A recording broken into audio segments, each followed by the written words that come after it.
En 2009, le triathlon de Lionel Sanders consistait en un enchaînement d'alcool, de marijuana et de cocaïne.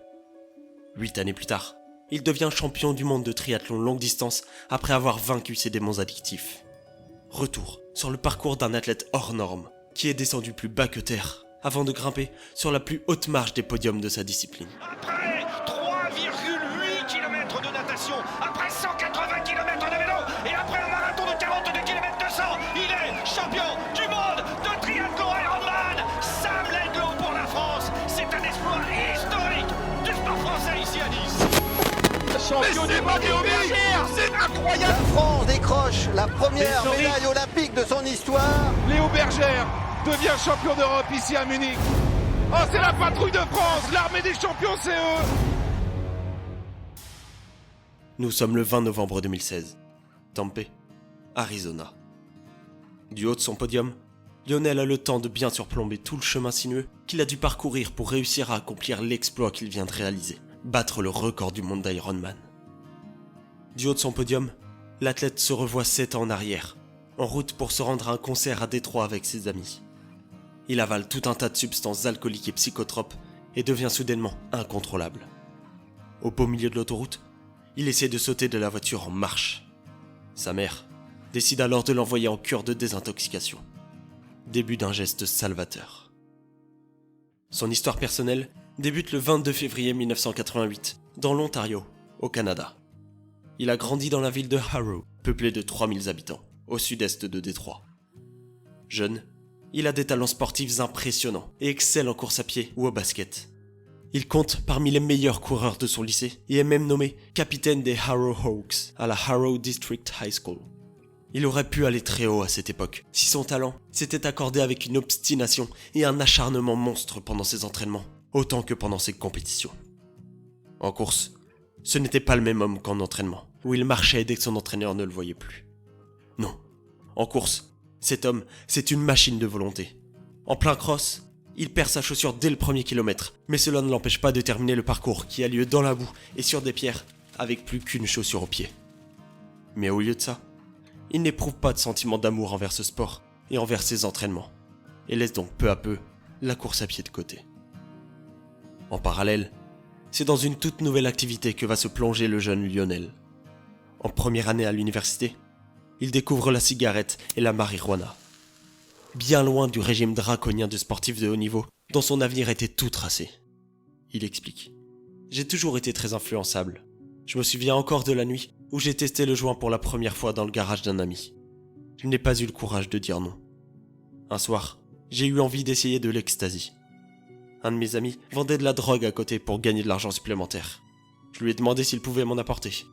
Il a dit qu'il avait de mauvaises nouvelles car il n'avait pas pu obtenir d'exta, mais il avait un tas de coke et était prêt à le partager sans frais. Et c'est le début d'une lente déchéance qui l'amène progressivement vers la période la plus triste de sa vie. Des années plus tard, il avoue qu'il ne se passait pas un jour sans que Lionel fume de l'herbe.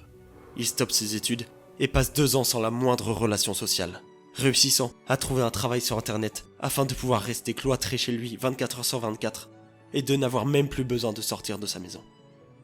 Il explique pour The Globe and Mail que lorsqu'il n'avait plus d'argent pour la coke, il reniflait de la colle et de l'essence, prenait des pilules, parfois même sans savoir ce qu'il prenait. Et dans ses jours les plus sombres, il a essayé de faire bouillir des pilules Nikil, un traitement pour rhume et pour la toux. Certaines personnes déclarent même après l'avoir croisé en centre-ville que Lionel paraissait autant planer qu'un cerf-volant. Même en n'étant pas défoncé, il est victime d'hallucinations et pense notamment qu'un ptérodactyle vit dans sa salle de bain. Mais Lionel se rend compte qu'il commence à perdre le contrôle de lui-même et décide d'en parler à ses parents à la fin de l'été 2008 qui réussissent à le sortir de cet enfer. Du moins, ça ne durera qu'un temps. Il replonge et enchaîne de nouveau les fêtes et les prises de substances illicites, le menant dans une escalade de défonce de plus en plus forte. Sa mère décide de l'emmener dans une cure de désintoxication. Et c'est alors que l'espoir renaît. Durant son traitement thérapeutique, il rencontre des professionnels qui ne perdent pas espoir. Ils expliquent avoir connu des personnes s'en sortir alors qu'elles étaient dans des situations encore plus dramatiques. Le chemin va être long, très long et très difficile, mais pas impossible. Il explique. Très vite, j'ai commencé à arrêter de consommer de la drogue. mais je me sentais comme de la merde la plupart du temps. Il recommence alors une activité qu'il avait bien connue à l'époque, la course à pied. Quelques semaines plus tard, accompagné de Becky, sa mère, qui est là pour le soutenir, il court un 10 km et recommence à prendre goût à la vie. Un soir, il demande d'emprunter la carte bancaire de sa mère. Après une longue hésitation sur ce qu'allait bien pouvoir faire son fils avec son argent, elle décide de lui faire confiance et de lui donner sa carte. Elle ne va pas le regretter. L'idée qu'a eue son fils est de se donner un réel challenge afin de le motiver encore plus. S'inscrire au premier Ironman de sa vie. C'est décidé. Il courra l'Ironman de Louisville dans le Kentucky en 2010. Rendez-vous compte. Un homme en cours de sevrage et en pleine désintoxication décide de s'inscrire à l'une des catégories de triathlon les plus dures au monde, les Ironman. Au programme, 3,8 km de natation, 180 km de vélo et un marathon pour clore l'épreuve. J'ai eu l'idée de participer à un triathlon Ironman. Je n'avais jamais fait de triathlon auparavant, donc je ne sais pas d'où cette idée m'est venue. Mais une fois que je l'ai eue dans la tête, cela semblait être l'idée parfaite. Cela me forcerait à retrouver la santé, et je soupçonnais que si je m'y tenais, ma santé mentale finirait par s'améliorer. J'ai fait des recherches sur ce qu'est un Ironman, et j'ai vu qu'il fallait de la discipline et de la motivation. Tout ce que je n'avais pas à l'époque. Peu de temps après avoir recommencé à courir, Saunders rappelle son ex-petit ami, et la supplie de lui redonner une chance, que ce n'est plus le même homme. Sa réponse: je ne crois pas que tu aies changé, et je ne crois pas que tu puisses changer. Je peux encore entendre cette voix dans ma tête, explique-t-il aujourd'hui. Cela motive chaque jour. Mais rappelez-vous, même si tout va mieux en apparence, les médecins lui avaient expliqué que le chemin de la rédemption était un chemin rempli d'embûches. Il replonge à nouveau. Une nuit, j'ai décidé de me lâcher avec mes amis. J'ai bu pas mal de whisky et pris quelques cigarettes. Et à la fin de la nuit, j'ai dépensé chaque dollar que j'avais en cocaïne. Le lendemain a été terrible. À la tombée de la nuit, j'ai recommencé à boire. Et à mesure que la nuit avançait, je devenais de plus en plus déprimé. J'avais profondément honte de moi. Malgré tous mes efforts, j'avais encore une fois échoué. Après avoir beaucoup réfléchi, j'ai décidé que je ne voulais plus vivre. Une fois que mes colocataires se sont couchés, j'ai trouvé ma ceinture la plus solide. Je suis allé dans le garage et j'ai cherché un boulon dans les chevrons pour l'accrocher. C'était comme la seule solution pour finir la douleur. J'ai tiré une chaise, j'ai noué la ceinture autour de mon cou, puis je l'ai attachée au verrou. Je suis resté longtemps sur le bras de la chaise et j'ai pleuré. L'une des pensées qui m'est venue à l'esprit était de savoir comment mon ami me trouverait le lendemain matin. Quelle serait la réaction de ma mère lorsqu'elle l'apprendrait? Quand l'image de ma mère m'est venue à l'esprit, ça m'a frappé. Je savais qu'elle ne pourrait plus jamais vivre une vie normale. Elle passerait le reste de sa vie avec l'idée qu'elle se tienne pour responsable du fait que je me sois suicidé. C'est à cet instant précis que j'ai su que ce n'était pas la solution. Alors j'ai décroché la ceinture et je suis descendu. À ce moment, j'ai su que l'échec n'était pas une option. Je réussirais à vaincre mes démons. Il n'y avait pas d'autre choix. Même pendant sa rédemption, il connaît des hauts et des bas, mais réussit à reprendre goût à la vie en se surpassant et en continuant ses entraînements. Il termine son premier triathlon courte distance en préparation de son Ironman et explique avoir failli se noyer pendant la partie natation tellement il ne savait pas nager. À force de travail et de persuasion, il parvint à réussir son défi qui semblait insurmontable et franchit la ligne d'arrivée de l'Ironman au terme de 10 heures, 14 minutes et 41 secondes d'effort. Temps qui est déjà loin d'être médiocre pour un sportif classique. Alors pour quelqu'un qui était encore toxicomane quelques mois auparavant, c'est franchement saisissant. Il s'exprime. C'est sans doute la chose la plus difficile que j'ai faite de toute ma vie. Cette expérience lui redonne goût au sport de haut niveau, à tel point qu'il s'inscrit dans une équipe élite de cross-country canadienne et remporte le championnat canadien. En 2013, il décide de se lancer dans le grand bain et de devenir triathlète professionnel. Et tout de suite, ça paye. Il remporte les 70.3 de Muncie, de Racine, de Steelhead et se présente à l'Ironman de Floride en tant que sérieux candidat au podium. Nous sommes au matin du 1er novembre 2014. Un fort vent souffle sur les côtes floridiennes. Dehors, Près de 2600 sportifs bravent la tempête afin de s'échauffer pour ce qui est le plus grand défi d'une vie pour certains. Terminer un Ironman. Tandis que pour d'autres, le plus grand défi à relever est la course au podium. Ces spécialistes du triathlon ne vivent que pour une seule chose, la victoire. Sanders fait partie de ces gens-là. Le soleil ne s'est pas encore levé, qu'il est déjà debout pour réveiller son corps tranquillement et peaufiner les derniers réglages de son vélo ou de ses transitions. Les minutes passent et les coureurs se préparent. Ils sont déjà quasiment tous en combinaison de natation lorsque la sentence tombe. Les organisateurs décident d'annuler la partie natation. Un très fort vent, la marée montante entraînant de forts courants, ainsi qu'une houle plutôt élevée, empêchent les organisateurs de pouvoir assurer la sécurité des participants. Mais pas de quoi refroidir les esprits des sportifs, qui vont donc devoir s'élancer pour 180 km de vélo, enchaînés avec un marathon. Le format de la partie cycliste est lui aussi modifié, suite à l'annulation de la natation. Lors d'un triathlon classique, le drafting, le fait de pédaler en peloton, est interdit. Afin de conserver cette règle, il faut donc que les coureurs ne partent pas tous au même moment. Le départ de cet Ironman se fera donc sous un format de contre-la-montre, avec des athlètes qui vont franchir la ligne de départ chacun leur tour.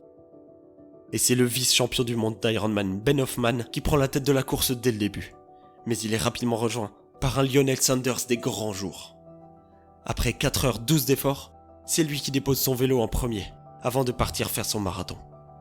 Mais Lionel Sanders est injouable et réalise le meilleur chrono sur marathon, avec un temps de 2h44, ce qui lui fait terminer l'épreuve en 6h, 58 minutes et 46 secondes, avec près de 20 minutes d'avance sur le Britannique Tom Lowe et environ 25 sur l'Ukrainien Maxime Kriat. Sanders jubile. Il vient de remporter le premier Ironman de sa vie. D'accord, celui-ci était amputé de sa partie natation, celle où Sanders excelle le moins, mais tout de même, il ne se serait jamais cru capable d'accomplir un tel exploit quelques années auparavant.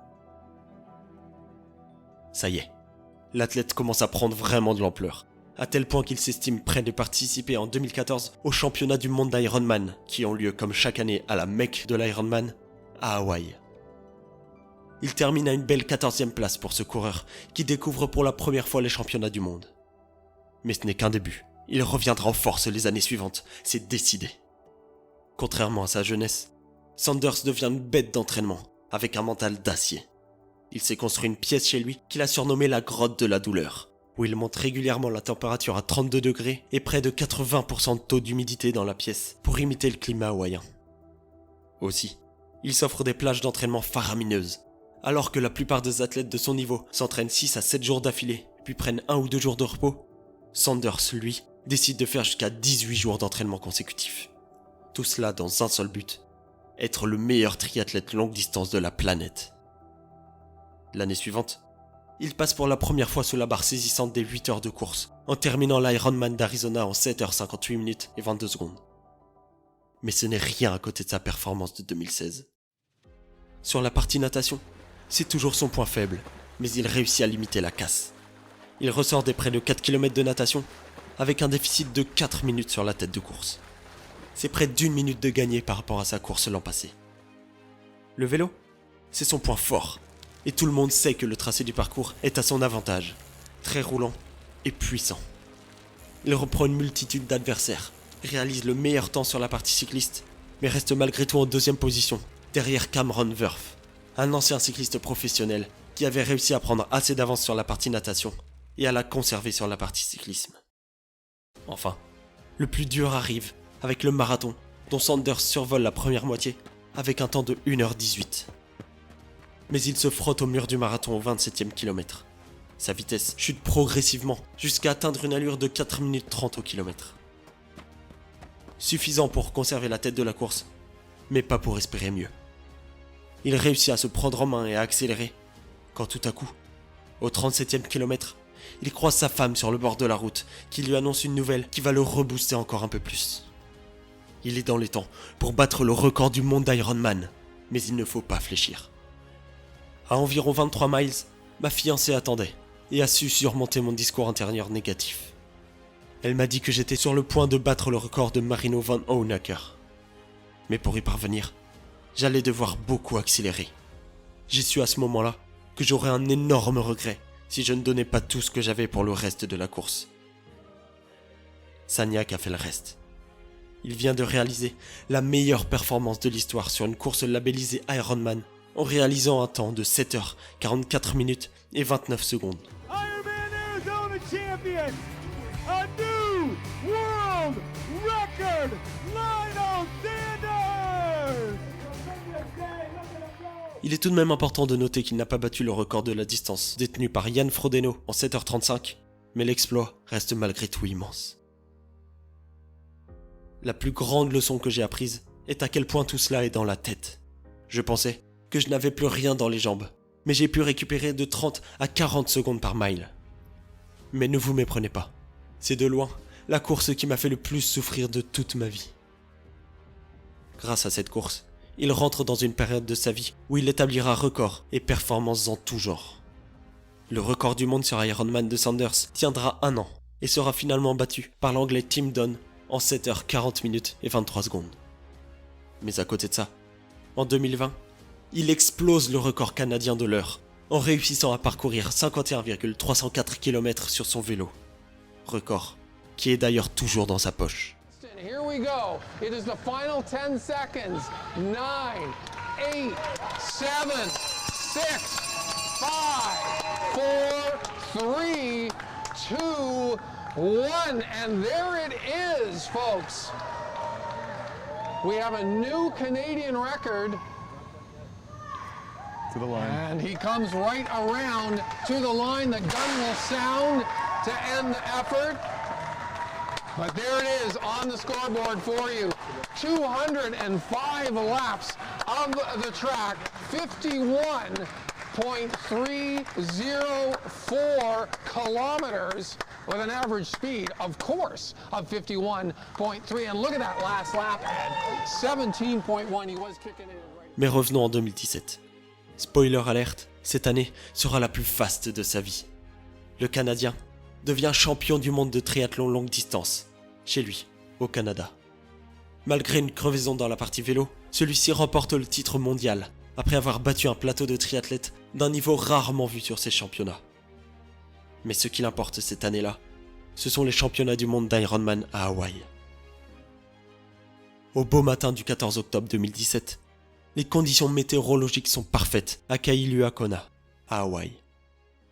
Un beau ciel bleu, mais une température pas trop chaude annonce un temps idéal pour les 2400 participants au championnat du monde.